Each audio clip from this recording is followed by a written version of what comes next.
Good evening बेटा। तो कैसे सभी लोग? आई होप कि सभी लोग अच्छे होंगे, अपना ख्याल रख रहे होंगे।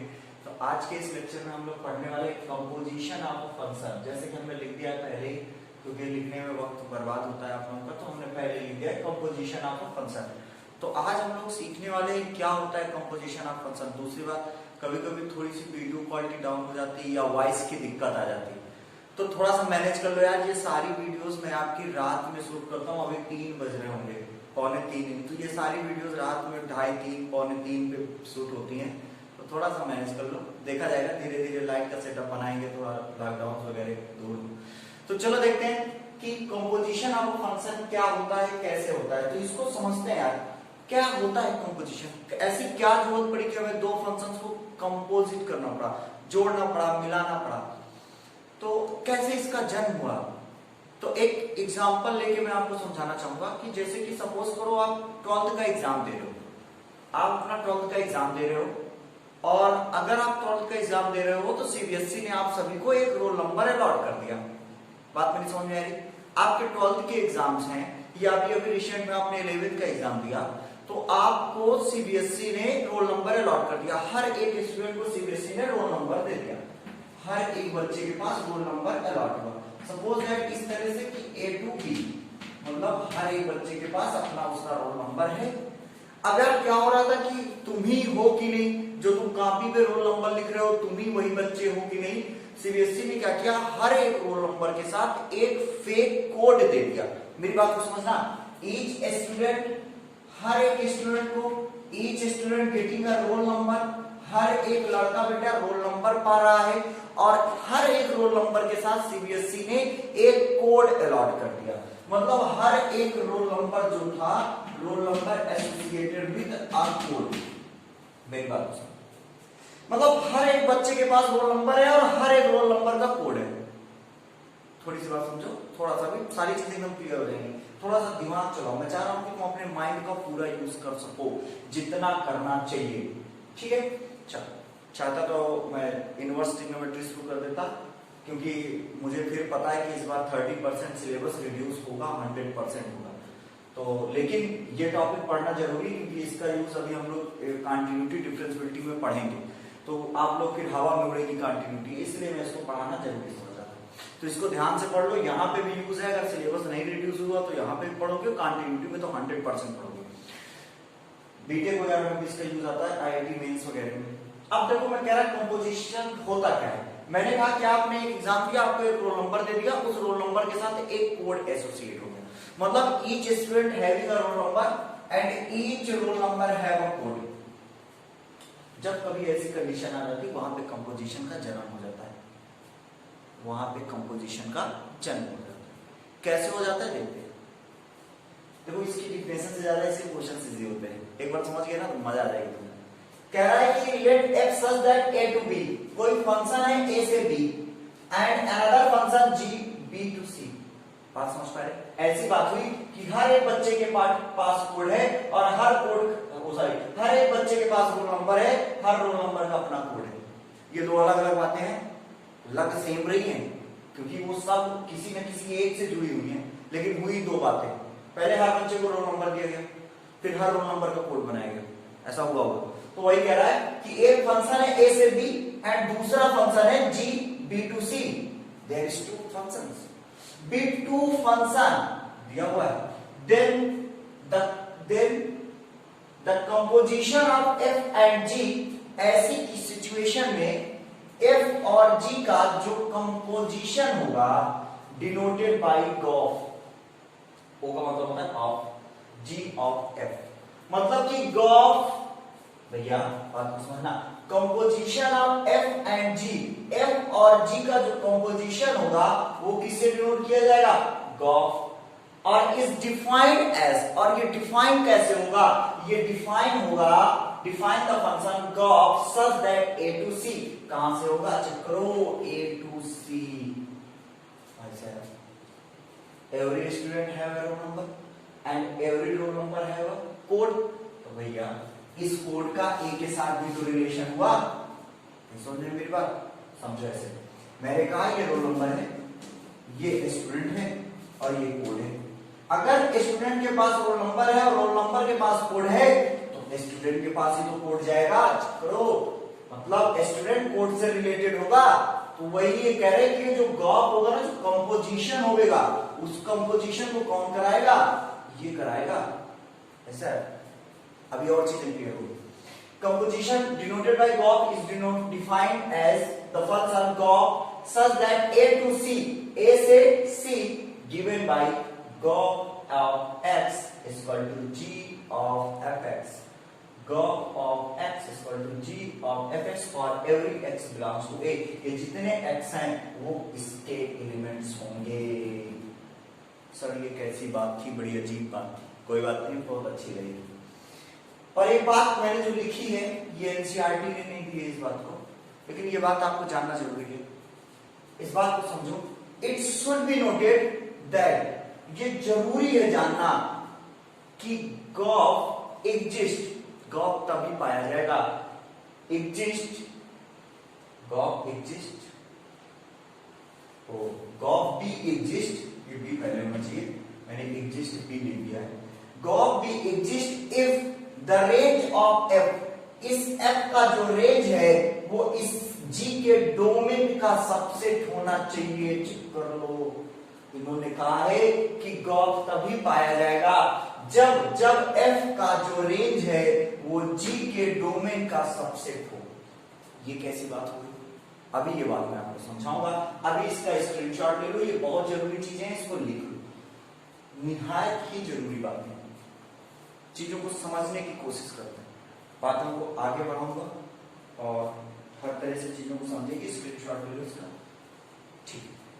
अगर स्क्रीनशॉट ले लो इसका, एक बार मैं और रिपीट कर दूं कि भैया अगर दो फंक्शन हो, f सच दैट a से b हो and g such that b से c हो, तो बी टू फंक्शन, ये दो फंक्शंस हैं, then composition of f and g denoted by ये the composition, then the composition of f and g denoted by गॉप के द्वारा डिनोट किया जाएगा, is defined as, ये ऐसे डिफाइन किया जाएगा कि गॉप such that a से c given by गॉप of x is equal to, ये रिलेशन आप याद करो, ये रिलेशन आपको इसकी जरूरत पड़ेगी।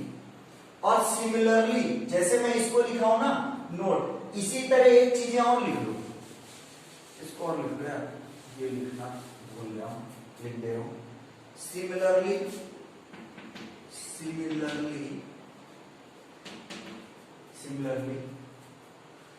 for exist, ये गॉप था ना, for b exist, for पाया जाएगा if the range of g is a subset of domain of f।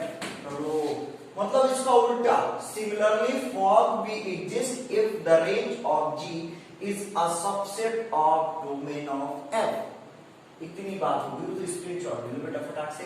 तो कुछ और तरीके से, कुछ फिगराइज करके समझाने की कोशिश करूंगा, कुछ चीजों को इजी करने की कोशिश कर रहा हूं कि कुछ चीजें इजी हो जाएं। चलो स्क्रीनशॉट ले लियो, तो इसको मिटा देते हैं।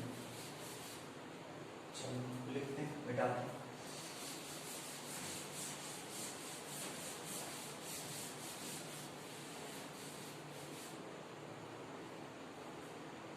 चीजें बहुत जल्दी कंट्रोल में हो जाएंगी।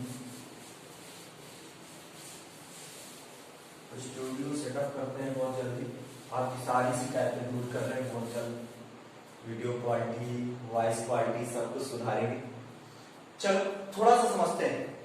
अभी तक हम लोगों ने गॉप के बारे में देखा, वो है क्या, सर समझ में नहीं आया, क्या हो गया क्या नहीं होगा, अभी और समझ में आया। देखो कैसे, सपोज करो कि मैं कहूं कि ये यहां से इनपुट दे रहे, ये एक बॉक्स, ये एक बॉक्स है, फिर यहां से फिर कुछ ऐसा फिगर बना लो शायद कि तुम्हें इजी लगे। क्या होता है कभी कभी फिगर वाली चीजें ज्यादा अच्छी लगती हैं, वो हमेशा याद रखना।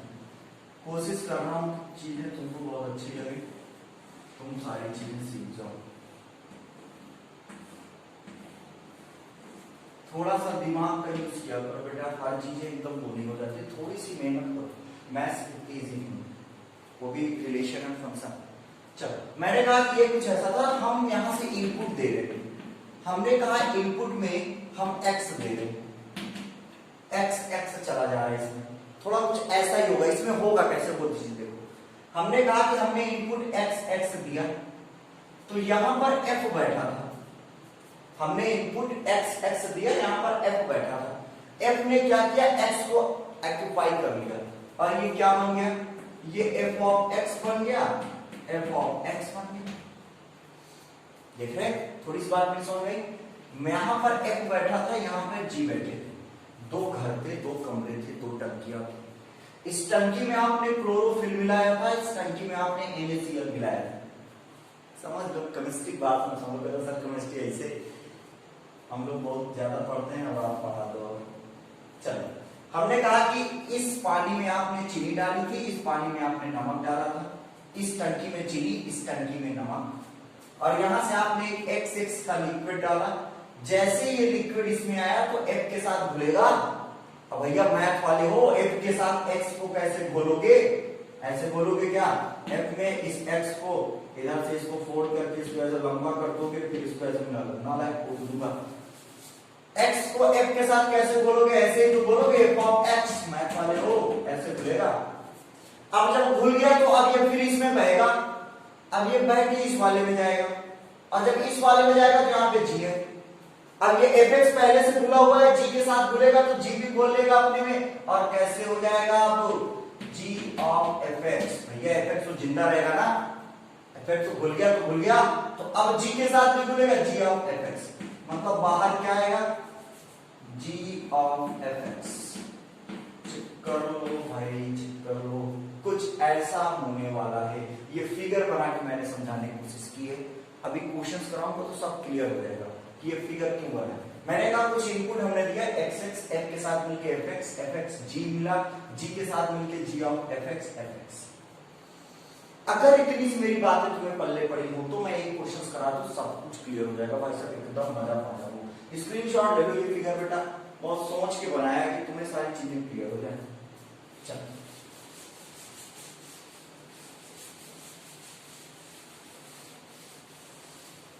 आगे चलो, अगर आगे चलो तो एक क्वेश्चन मैं लेता हूं तुम्हें समझाने के लिए, एक क्वेश्चन मैं लूं तो ये क्वेश्चन कहता है कि थोड़ा सा क्वेश्चन लिखने में बहुत लगेगा, एक सेकंड लगेगा, f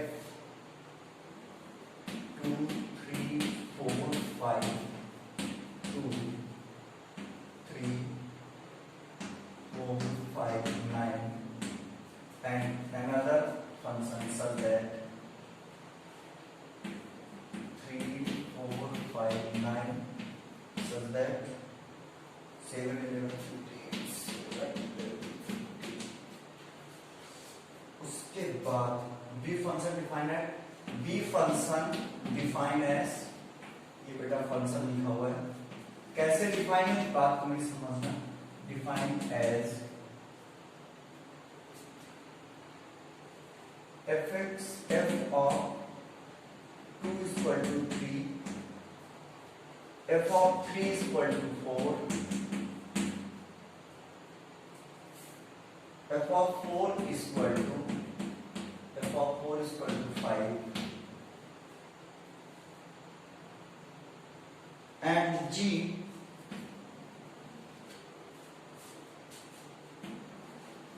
of 3 is equal to g of 4 is equal to 7, मतलब इन दोनों की वैल्यू बेटा 7 है, g of 3 और g of 4 की दोनों की।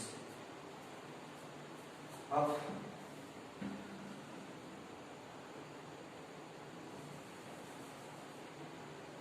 g of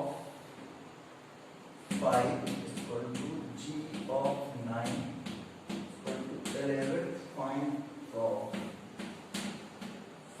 graph, ये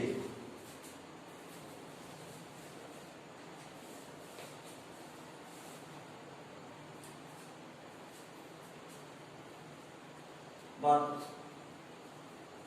कह रहा है फाइंड ग्राफ। अब दिया क्या है अपने आपने का, ये सब क्या लिखा है ना बहुत अच्छी चीजें लिखी है, ध्यान से। f such that 2 3 4 5 3 4 5 g। उसके बाद इन्होंने कहा कि भैया f of 2 की वैल्यू 3 f of 3 की 4 है f of 4 की 5 है, and g of 3 g of 4 is equal to 7 g of f g of find g o f. अगर मुझे गॉफ निकालना है तो इस क्वेश्चन को रीड करो अच्छे से और मुझे बताओ कि गॉफ कैसे निकालेंगे।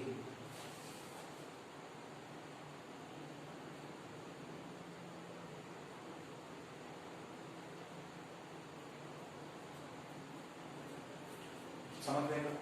चल देखते कैसे गॉफ। इसको क्या लिख सकते हैं? g ऑफ fx या g ऑफ fx लिख सकते हैं कि नहीं? लिख सकते हैं। और इसके x क्या क्या है अब ध्यान से समझना है। x क्या है? 2 कर लो, तो g ऑफ 2। अच्छा f ऑफ 2 लिख दिया क्या है भैया? x इसका देखो ना डोमेन क्या है, 2 3 4 5। अगर इसके डोमेन 2 3 4 5 है तो x की जगह 2 रखोगे, तो ये f ऑफ 2 हो गया। और राजा बाबू ये बताओ f ऑफ 2 की वैल्यू क्या है? f ऑफ 2 की वैल्यू 3 है, यहां रख दो, यहां पे g। f ऑफ 2 की जगह क्या रख सकता हूं? 3। और g ऑफ 3 की वैल्यू कितनी है? चेक करो, 7। ओह माय गॉड, क्या हो गया सर? कुछ ऐसा तो नहीं है? अरे भैया ध्यान से समझ जाओ, एक बार चेक कर ले, वीडियो चल रही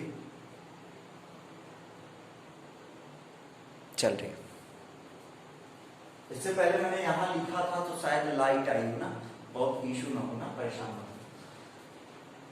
देखो समझते हैं, मैंने सफा करने वाला काम रख दिया तो मैं चीजें रख के भूल जाता हूँ। चलो देखो, मैंने कहा इसको फिर से समझो, ये लाइन समझ में आई? चलो फिर से बताओ, फिर से लिख रहा हूँ यही बात फिर से लिख रहा हूँ। जितनी बार का समझ रहा उतनी बार लिखूंगा। मुझे ये गॉफ निकालना है, g ऑफ, तो मैं क्या लिख सकता था इसको? g ऑफ fx लिख सकता था, और g ऑफ fx अगर लिख सकता था तो g लिखो और f लिखो। यहां पर x क्या है बेटा? x इज अ डोमेन, या डोमेन क्या होता है? Where those values where functions are defined. कहां डिफाइन है? 2 3 4 5। चेक करो, तो यहां पर x की जगह 2 रख देंगे और ये f ऑफ 2 बन गया, और f ऑफ 2 की इंडिविजुअल वैल्यू दी हुई है 3, तो बेटा g ऑफ 3 और g ऑफ 3 की वैल्यू इन्होंने कहा 7 होती है। ये लो आंसर। इसके बाद इतने से काम नहीं चला भाई साहब, और कुछ भी है। g ऑफ f 2 के बाद 3 है, 3 रख दो। अच्छा ये f ऑफ 3 हो गया क्या? f ऑफ 3 की वैल्यू कितनी है? 4 रख दो, और g ऑफ 4 की वैल्यू कितनी है? सेम 7। ओह माय गॉड, कितना इजी। इसके बाद g of f of f पे क्या है? 4। f ऑफ 4 आ गया भाई साहब। f ऑफ 4 कितना है? 5। g 5, और g ऑफ 5 की वैल्यू कितनी है? 11। चेक करूंगी, दिख रहा है तुम्हें? वरना हल्ला कर दोगे सर, दिख नहीं रहा। थोड़ी सी दिक्कत आ रही, अब यहां नहीं लिखूंगा, अब बगल में लिखता हूं, साइड पे काफी जगह है। चलो इतनी चीजें समझ में। अब क्या था बेटा? यहां पे क्या क्या हो गया? 4 तक हो गया, 5 बचा। 5 पे क्या लिखोगे? G F of 5 equal G F of 5 अगर मैं लिख दूं तो क्या लिख सकता हूं? अरे भैया लिख दो, क्या लिख दो? एफ ऑफ 5 की वैल्यू कितनी दी है? कहां गया ये? एफ ऑफ 4 हो गया, एफ ऑफ 5 की वैल्यू नहीं दी, एफ ऑफ 5 दिया ही नहीं तो निकालना ही नहीं। एफ ऑफ 5 जब तक नहीं दिया तो क्या निकलेगा? गॉफ पॉसिबल ही नहीं, क्योंकि इसका रेंज, इसकी रेंज जो है भैया होगी, यहीं तक बताया उसने, तो जहां तक ये आंसर हो गया, यहाँ पे आपका आंसर लिख देना, ये आपका आंसर सुनाएंगे। अभी थोड़ी बात हो सकता है 10% कम समझ में आई, 90% समझ में आया। स्क्रीनशॉट ले लो और क्वेश्चंस करा दे रहे, परेशान मत हो, सारी चीजें क्लियर करा दी।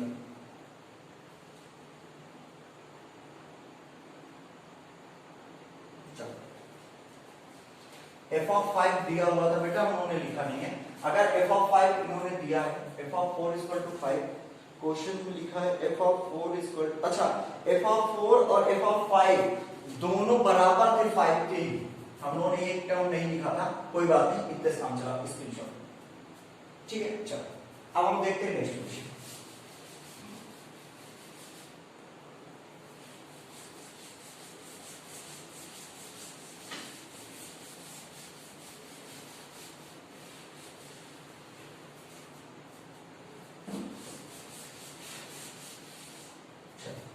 अब हम लोग एक और क्वेश्चन देखते हैं इसी तरह। क्वेश्चन है कि फाइंड, कहेंगे हाँ, अब कह रहा है कि फाइंड गॉफ एंड फॉर। अब हमको दोनों निकालना है, गॉफ भी निकालना है, फॉर भी निकालना है। किसके लिए निकालना है भैया? एफ सच दैट आर से आर, ये रियल से रियल है, and g such that R से आर, दोनों रियल से रियल की बात कर रहे हैं। तो कह रहा है given by fx equal to cos x, fx equal to cos x, और कह रहा है कि gx equal to 3x square, gx equal to 3x square. और हमको एक चीज और दिखानी है, वो जो दिखाना है हमको वो ये है, जो दिखाना है बेटा हमको वो ये दिखाना है कि g o f does not equal to f o g. ठीक है, ये क्वेश्चन है आपके सामने। कह रहा है find g o f and f o g if function f such that r to r and function g such that r to r, fx equal to cos x and gx equal to 3x square, g o f does not equal to for। तो यार एक बात जान सकता हूं, अगर मैं Gauff निकालने जाता, गॉफ निकालने जाता तो मैं क्या लिखता? g, ये चौक से लिखे, मैं क्या लिखता? g of fx मिलता। और अगर ये लिखता तो एक बात जरा मुझे बताओ, fx कितना है हमारा? fx हमारा cos x से क्या गिवन है? cos x का ये हुई ना बात। अब देखो एक बात याद करो, इससे पहले तुमने बहुत यूज किया है इसको, लेकिन समझते नहीं थे तुम लोग। अगर मैं कहता fx बराबर 2x प्लस 1 और मैं कहूं x बराबर 1 की वैल्यू निकालो, तो तुम क्या करते थे? x की जगह 1 रखते थे, f of 1 equal to 2 into 1 plus 1 बराबर 3 लिख देते थे ना, जब पुट करे। वैसे यही हुआ है, ये g of x 3x square था, इन्होंने x की जगह क्या रख दिया? cos x, x की जगह cos x। तो इसका मतलब g फंक्शन जहां जहां g में x है वहां वहां cos x, cos x का होल स्क्वायर बराबर 3 cos स्क्वायर x। ये 3 cos स्क्वायर x लिखा हुआ, चेक कर लो। अगर इतनी बात मैंने लिखी तो एक बात बताओ, फॉर भी तो निकालना है।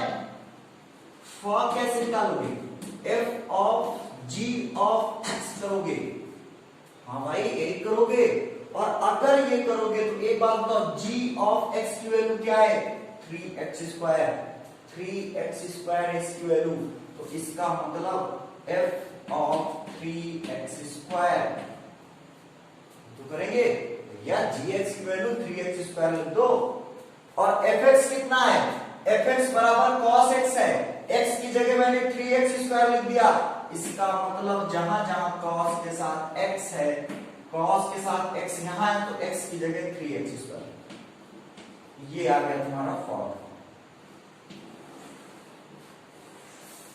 और ये तुम्हारा आ गया दोनों। और एक बात बताओ, क्या दोनों बराबर हैं? ये 3 cos स्क्वायर x है, ये cos 3x स्क्वायर है, दोनों बराबर नहीं है। दिखा दिया भैया, g o f does not equal to f o g. ओहो, कितना इजी है, कितनी इजी एक्सरसाइज है बेटा।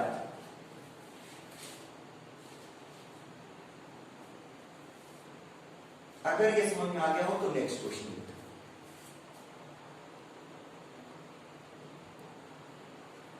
एक सेकंड रुक जाना, थोड़ा सा फोन भी ओवर हीट होता है, बहुत बाधाएं हैं वीडियो शूट में, है कि नहीं? चल कोई बात नहीं, समय बर्बाद नहीं करते, स्क्रीनशॉट ले लियो तो चलो आगे चलते। हाँ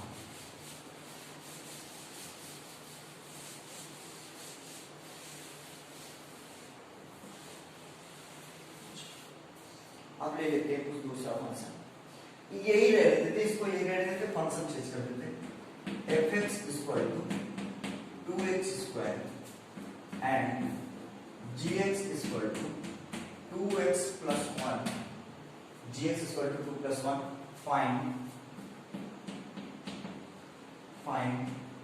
gov and fog and so that gov does not equal to fog।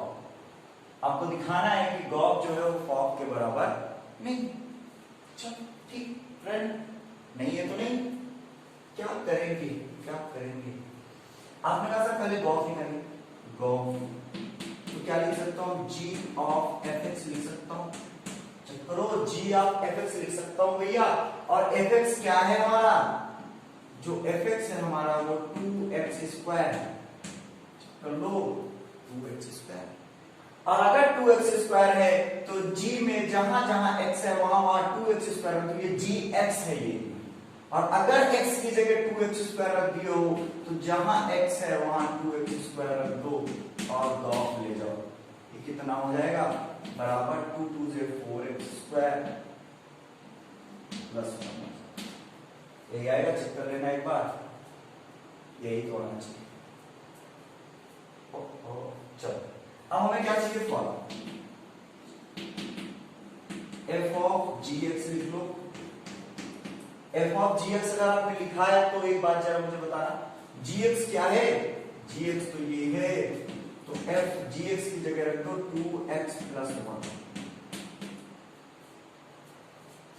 अगर ये लिख दिए हो तो fx की वैल्यू 2x स्क्वायर थी, x की जगह 2x प्लस 1 रख दिया, जहां जहां x है वहां 2x प्लस 1 रख दिया, जहां जहां x है 2x प्लस 2x प्लस 1, यहाँ x का होल स्क्वायर था, यहाँ 2x प्लस 1 का होल स्क्वायर है। इतनी बात मेरी समझ में आ गई हो तो बता दो, स्क्रीनशॉट ले लो, इसके बाद एक और अच्छा सा क्वेश्चन कराते हैं, एक बहुत ही अच्छा सा क्वेश्चन कराते हैं, पर्सनली मुझे अच्छा लगा ये क्वेश्चन, स्क्रीनशॉट ले लो।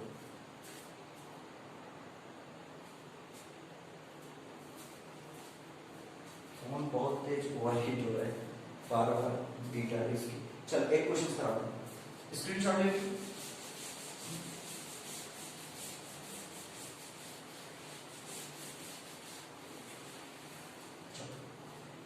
अब ये क्वेश्चन में कह रहा है so that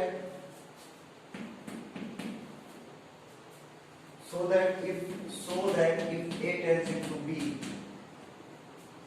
and G such that B tends into C R11, so that if हमको दिखाना है कि अगर F AB और BC R11 ये दोनों 1 1 है, R11 1 1 है, then gauge such that A से C, A to C is also 1 1, is also 1 1, कितनी अच्छी बात है, 1 देखो